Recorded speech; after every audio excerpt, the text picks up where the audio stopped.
Hi friends, কেমন আছো তোমরা? আশা করি ভালোই আছো। আজকে পনির তরকারি বানাবো। পনিরটা ফার্স্টে ভেজে নিচ্ছি, ভালোভাবে ভেজে নেব। এরপর পেঁয়াজ আর টমেটো কেটে রেখেছি। এদিকে চানা আর আলু সিদ্ধ করে রেখেছি। এরপর ভালোভাবে চানা আর আলুটাকে ভেজে নেব। ভেজে নেওয়ার পর এখানে জল দিয়ে দেব। জল দিয়ে ভালোভাবে সাঁতলিয়ে নেব।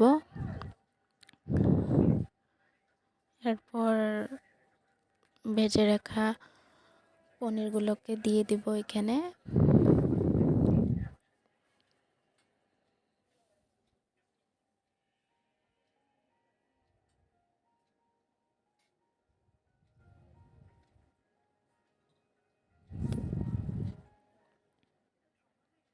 তারপর আমাদের তরকারি রেডি।